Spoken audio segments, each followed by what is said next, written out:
ጤና ይስጥልኝ ተመልካቾቻችን፣ ዜና በምልክት ቋንቋ ቀርባሉ። ግብጽ በአባይ ወንዝ የምትመዘግበው የብቻ ተጠቃሚነት ፍላጎት በቀይ ባህርም ላይ ለመድገብ የምታደርገው ጥረት ከፍተኛ የዲፕሎማሲ ተቃርኖ ገጠሙ።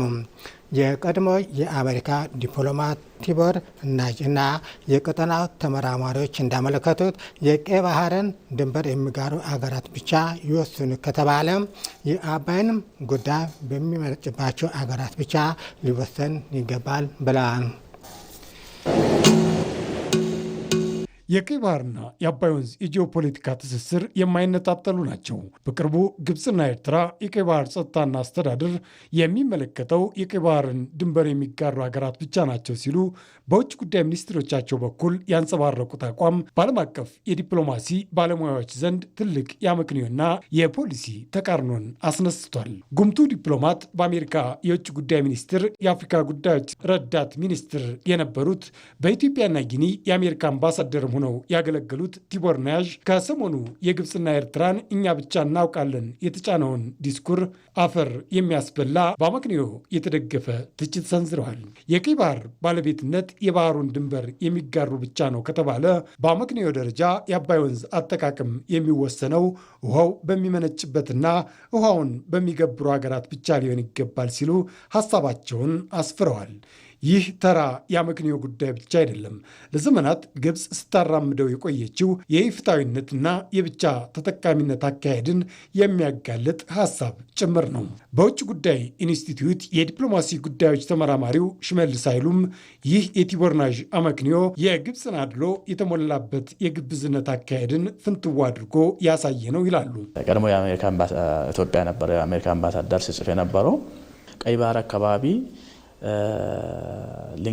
የቀይ ባህር ጉዳይ ላይ ሊወስኑ የሚችሉት የተፋሰሱ ሀገራት ብቻ ነው የሚል ግብፅና ኤርትራ ሲያራምዱ ነበር። እና ምንድነው የጻፈው እሳቸው እንደዚህ የምትሉ ከሆነ የናይል ውሃ ላይም መወሰን የሚችሉት የውሃው ምንጭ ሀገራት ብቻ ነው።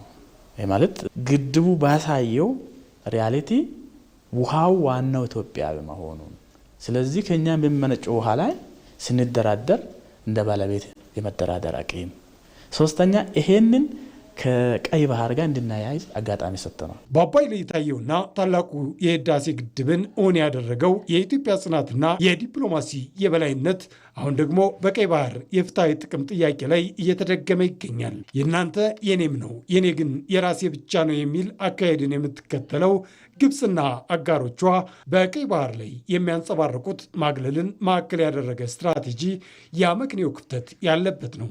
ኢትዮጵያን የመሳሰሉ ቀጠናዊ ኃይሎችንና ግዙፍ ኢኮኖሚዎችን ከቀይ ባህር ውይይት ውጭ ለማድረግ መሞከር ዘለቄታዊ መፍትሄ የለውም።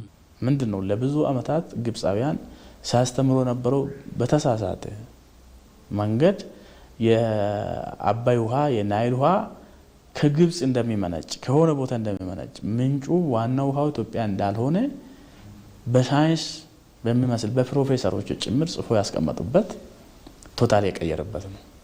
ምክንያቱም አባይ ተገደበ። የት ነው ተገደበ? ኢትዮጵያ ውስጥ ነው።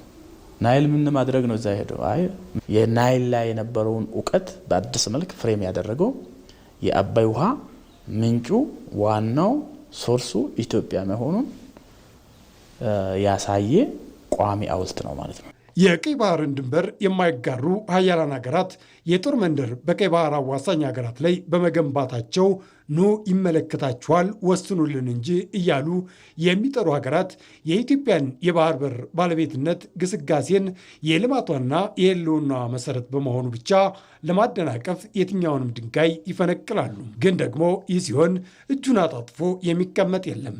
የመደመር ትውልድ የሚገባውን ይጠይቃል ያገኛልም። የኢትዮጵያ ብሔራዊ ጥቅም፣ የኢትዮጵያ ሉዓላዊነት፣ የኢትዮጵያ ተሰሚነት፣ ዓለም ላይ ያላት ሚና ሊወሰን የሚችለው ኢትዮጵያ ሁለቱ ውሃዎች ላይ ሊኖራት የሚገባው ድርሻ ያላት ሰይንግ መሰረት ነው ብለን እናስባለን። የአባይ ግድብ ማለቁ ቅድም እንዳነሳሁት የኢትዮጵያን አንድ እርምጃ ያሳየ ሬዚላንሷን ያሳየ የመደራደር አቅሟንም ከፍ ያደረገ ጉዳይ ነው። ለኢትዮጵያ አባይና ቀይ ባህር የሁለቱ ውሃዎች ጉዳይ ብቻ አይደሉም።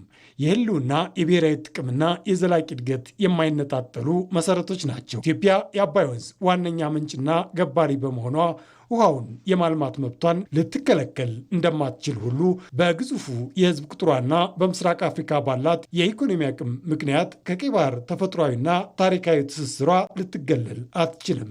ይህን ግዙፍ ኢኮኖሚ ይዛ ይህንን ግዙፍ ህዝብ ይዛ ኢትዮጵያ ወደፊትም ደግሞ ከዚህ በላይ ማደግ እፈልጋለሁ የምትል ሀገር ራሷን የሆነው አክሰስ የሌላት ቅድም ባነሳ ነው ልክ እኛን ከቦ ያለ ጎረቤቶቻችን በተለያየ ፍራግመንቴሽን ውስጥ ያሉት ሀገራት በእነዚህ ተከብን አክሰስ ሳይኖረን እንደ ሀገር ጠንካራ ሆኖ መውጣት ቀርቶ ቫያቢሊቲ ራሱ የሉዓላዊነታችን ራሱ መቆየታችን ራሱ ጥያቄ ውስጥ ነው። ኢትዮጵያ የአባይን ውሃ ለኃይልና ለልማት መዋሏ እንዲሁም ወደ ቀይ ባህር የሚወስዳት ህጋዊና ፍትሐዊ የባህር በር ጥያቄዋ አንዱ የሌላው ማሟያ እንጂ የተነጠሉ አይደሉም። በታላቁ አገራዊ ምክክር ኢትዮጵያውያን ተመካካሪዎች እያደረጉት ያሉት ምክክር በመደማመጥና በመግባባት ተመስርቶ እየተካሄደ ይገኛል። በምክክሩ ሁሉም ማንነቶች እኩል አሸናፊ ሆኖ እንዲወጡ በሚያስችል የምክክር ስነ ዘዴ ታግዘው ውይይቱን እያካሄደ ነው። እስካሁን በጥቃቅን ንዑስ ቡድኖች የሚደረገው የአጀንዳ ውይይት ወደ ስልታዊ ምዕራፍ ለመሸጋገር መቃረቡን ኮሚሽኑ አስታውቋል። የኢትዮጵያ ሀገራዊ ምክክር ኮሚሽን በዋናነት በሀገሪቱ ባሉ መሰረታዊና ሀገራዊ ጉዳዮች ላይ በአካታችነትና በግልጸኝነት ላይ የተመሰረተ ብሔራዊ ውይይት በመምራት ብሔራዊ መግባባትን ለመፍጠር ዓላማው አድርጎ የተቋቋመ ነው። ከመላው ኢትዮጵያ የተሰባሰቡ 4000 ተመካካሪዎች እየተሳተፉበት የሚገኘው የሀገራዊ ምክክር ታላቁ ጉባኤ የሐሳብ ውጣ ውረዶችን እያስተናገደ 14ኛ ቀኑ ላይ ደርሷል። በታላቁ ሀገራዊ ምክክር ኢትዮጵያን ተመካካሪዎች እያደረጉት ያሉት ምክክር በመደማመጥና በመግባባት ላይ የተመሰረተ ስለመሆኑ የሁለቱ ሳምንታት የተመካካሪዎቹ የመጡበት ሂደት ይናገራል። እስካሁን በጥቃቅንና ንዑስ ቡድኖች የሚደረገው የአጀንዳዎቹ ውይይት ወደ ስልታዊ ምዕራፍ ለመሸጋገር መቃረቡን ዋና ኮሚሽነር መስፍን አርአያ በሰጡት መግለጫ አስታውቀዋል። በዚህም ኮሚሽኑ ባለፉት ቀናት በሀገራዊ ምክክሩ ላይ የተሳተፉ የሚገኙ ተመካካሪዎች የመከሩባቸው ጉዳዮችና ያቀረቧቸው ሐሳቦች ለታሪክ ጭምር እንዲሆኑ በሚገባ እየተሰነዱ ነው። ላለፉት ቀናት እነኚህ 4000 ተሳታፊዎች 400 ላይ ተከፋፍለው የ50 ቡድኖች ማለት ነው። የጥቃቅን ቡድኖች ይባላሉ። 10 ሆነው በተሰጧቸው የየግላቸው አጀንዳ ላይ እንደምታስታውሱት 8 አበይት አጀንዳዎች አሉ። ለስምንቱ ለእያንዳንዱ አጀንዳ 500 ተሳታፊዎች ዋናው ቡድን ይኖራል። ያ ወደ 250 ወደ 50 ወርዶ 50ዎቹ እንደገና 5 ላይ ተከፋፍለው በጣም ወሳኝ የሆነ ከመታወቅ ጋር ውይይት ሲያደርጉ ከቆዩ በኋላ እያንዳንዳቸው 10 ወደሚቀጥለው ለ50 ቡድን አቅርበው የተወያዩባቸውን ጉዳዮች በሚገባ እንዲሰነድ ካደረጉ በኋላ ከትናንት ጀምረው ለ250 ቡድን 50ዎቹ እንደገና 5 ሆነው በማቅረብ ላይ ይገኛሉ። ኮሚሽኑ ሁሉም ማንነቶች በእኩልነት ተወክለው ሐሳብና አስተያየታቸው እንዲደመጥ የሚያስችል አሰራር ተከትሎ መስራቱ ሀገርን የሚያጸና ሐሳቦች ያለገደብ ወደ መድረኩ እንዲመጡ አስችሏል። እስካሁን በተደረገው የምክክር ሂደት በመግባባት ላይ በመመስረት የተሻለ ውጤት ላይ ለመድረስ እንዲቻል በጥንቃቄ ሂደቱ መቀጠሉን ፕሮፌሰር መስፍን ገልጸዋል። በምክክሩ መሃል ማንኛውም አይነት አለመግባባት ሲከሰትም ችግሩን ለመፍታት የሚያስችል አሰራር መበጀቱንና ራሱን የቻለ ቡድን መዋቀሩንም ዋና ኮሚሽነሩ አስታውቀዋል። ከስር ችግሮች በሚፈጠሩበት ጊዜ ገብተው በዚህ ላይ እርዳታ የሚሰጡ የተለያዩ ቡድኖች አሉ። አንዱ የሀገር ሽማግሌዎች ናቸው። ሌሎች የፓነል ኦፍ ኤክስፐርትስ የምንላቸው ነው። ከዛ የተውጣጡ ናቸው። እነኚህ ከኮሚሽነሮቹ ጋር በመሆን ጥያቄዎቹ የሚነሱበት ጊዜ ቀድሞ የሚደርሱ ናቸው። ቅድም የጠቀስኳቸው ክልሎችንና ትልልቆቹን የማህበረሰብ ክፍሎች በተመለከቱ ነው። እነኚህ ግን እዚህ በሚነሱ እሰጥ አገባዎች ምክንያት እሰጥ አገባዎቹ ተካረው ወደ አላስፈላጊ ሂደት የሚሄዱ ከሆነ ቀጥታ የምንመራው ወደ ሀገር ሽማግሌዎች እና ከፓነል ኦፍ ኤክስፐርትስ ከኮሚሽነሮች እና ከቅሬታ አሰጣጥ በኮሚሽነሮች በሚመራው ወደ ቅሬታ አሰጣጥ ቡድን ይሆናል። በምክክሩ ሁሉም ተመካካሪዎች ሀሳባቸውን በነጻነትና በግልጽ እያቀረቡ እንደሚገኙ የገለጹት ኮሚሽነሩ በርዕሰ ጉዳዮች ላይ ውሳኔዎች ተላልፏል የሚለው ሀሳብ የተሳሳተ መረጃ መሆኑን በመጥቀስ ሁሉም አጀንዳዎች ገና በምክክሩ ጠረጴዛ ላይ በተመካካሪዎች ውይይት እየተደረገባቸው ስለመሆኑም ኮሚሽነሩ ገልጸዋል። እስካሁን የምትሰሟቸው ነገሮች አሉ። ለምሳሌ እንዲህ ተወሰነ፣ የዚህ ጉዳይ እንዲያለቀለት ያለቀ ነገር የለም። ሀሳቦች በሚገባ ቀርበዋል። ሁላቸውም ሀሳቦቻቸውን እያቀረቡ ነው። ስለዚህ አሁን ከዚህ ከዳይቨርጀንት ከሚበታትነን በጣም በርካታ የሆኑ ይዘን የመጣናቸው ሀሳቦች በሙሉ ቀስ እያሉ እየተጠጋጉ ነው። ያው ደጅ እንደምትሰሙት በዚህ ርዕስ ላይ እንዲህ ተብሏል ተብሎ ለእናንተ እንኳን ሲቀርብላችሁ ብዙ መቀራረቦች እንዳሉ ሳታስተውሉ አልቀራችሁ። ስለዚህ እስካሁን የተወሰነ ነገር የለም። ይሄ ቦታ እንደዚህ ተወሰነ፣ እነኚህ ፓርቲዎች እንዲህ ያደረጉ፣ እነኚህ ዝም ብሎ ሀሳቦች፣ ፍላጎቶች፣ ምኞቶች ናቸው እንጂ ወደ ውሳኔ የሚያቀርበው ፌዝ ወይም ምዕራፍ ላይ ገና አልደረስንም። የኮሚሽኑ ዓላማ ትንሽም ሆነ ብዙ ቁጥር ያለው የማህበረሰብ ክፍል በእኩልነት እንዲነጋገር መሆኑን ጠቁመው የምክክሩ ስነ ዘዴ ሁሉም እኩል አሸናፊ ሆኖ እንዲወጣ የሚያስችል ነው። የኮሚሽኑ ዋና ኮሚሽነር መስፍን አርአያ ተመካካሪዎች ይህንን ታሪካዊ ሂደት በሚገባ መጠቀም እንደሚገባቸውም አሳስበዋል። በመጨረሻም አነስተኛ ቁጥር ያላቸው የእምነት ተከታዮች ያላቸው የሃይማኖት ተወካዮች የእኩልነትና የአምልኮ ነጻነት ጥያቄዎች በሀገራዊ ምክክር ጉባኤ መድረክ አቅርበው እየተመካከሩ ነው። ምክክሩ የሁሉም ድምፅ እኩል የሚስተናገድበት መሆኑን ተመካካሪዎች በተግባር ማረጋገጣቸውን ተናግረዋል።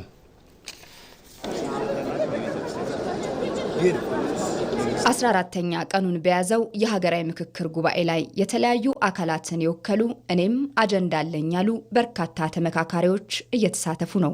ዛሬ ወደ እናንተ የምናደርሳቸውን ተመካካሪዎች እናስተዋውቃችሁ። አዱኛ ለታ ይባላል።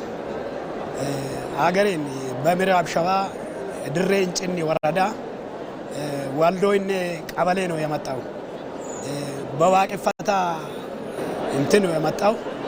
እኔ ስሜ ወንበር አማራ ሙሉ ነው የሚባል የመጣሁት የሃይማኖት ጉዳይ ይዤ ነው የመጣሁት አማራ ክልል ነው። ስመጣ ደግሞ ማዕከላዊ ጎንደር ወረዳ ጭልጋ ነው የመጣሁት።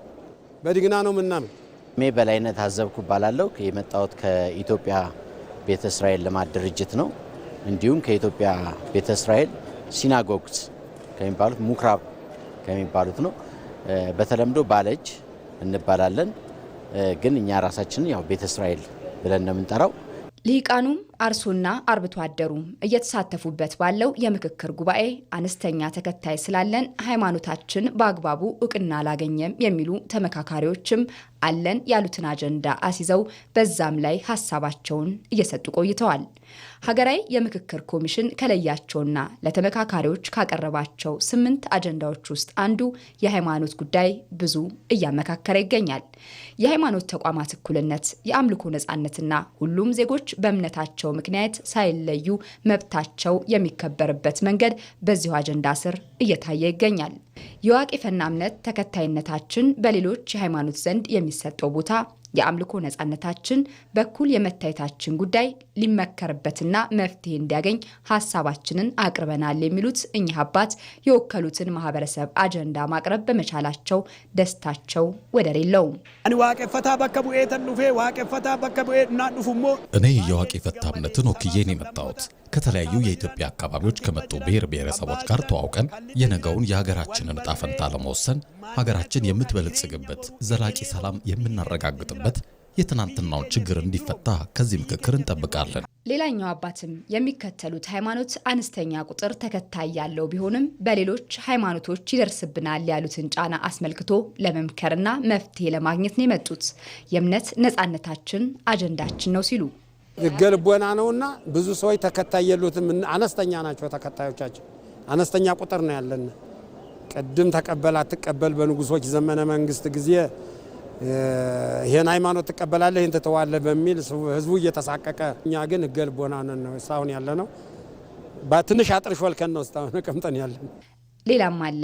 ቤተ እስራኤላዊ በመሆናችን ከዚህ ቀደም ስብዕናን የሚነኩ ጫናዎች ደርሰውብን ያውቃል። አሁን ግን የምክክር ጉባኤ ጥያቄያችንን መልሶልናል፣ የአዲሱ ትውልድ ነፃነት እንደሚያጎናጽፈን አምነን መተናል ያሉት አባትም ለምክክር ጠረጴዛ ከበዋል።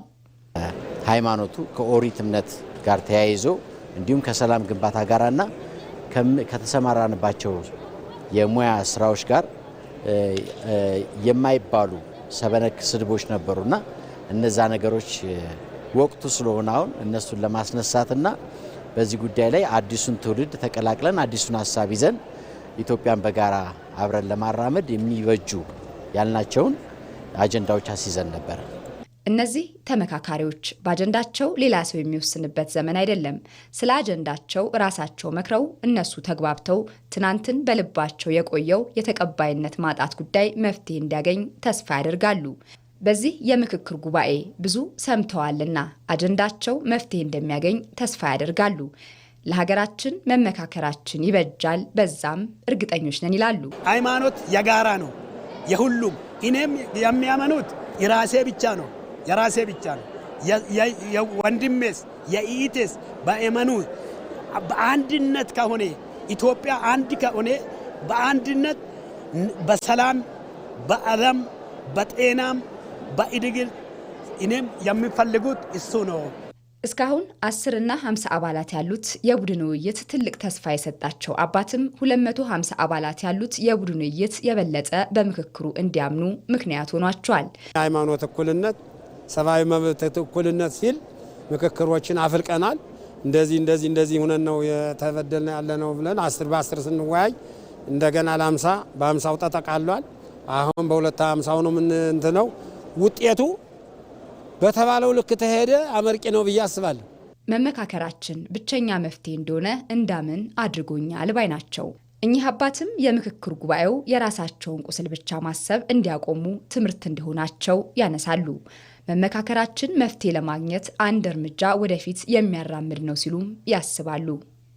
እኛ እንደ ቤተ እስራኤል ድሮ የሚመስለን በቃ እኛ ብቻ የተጨቆንን ነበር የሚመስለን። ለካ እዚህ ስንሰማ አብዛኛው አልቃሽ ነው፣ ሁሉም ተጎድቻለሁ የሚል ነው እና ተቀራረበን ስላላወራን እንጂ ሁላችንም ተጎጂዎች ነበርን።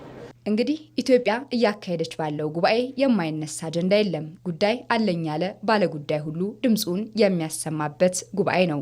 እኔ አውቅልሃለሁ የሚል አተያይ ቀርቶ ዛሬ በጉዳያቸው ዙሪያ መክረውና ዘክረው መፍትሄ ለማግኘት የሚታትሩ ተመካካሪዎች ነገን ተስፋ አድርገው ምክክራቸውን ይቀጥላሉ። ዜናው አበቃ። ከቀሪ ፕሮግራሞቻችን ጋር መልካም ቆይታ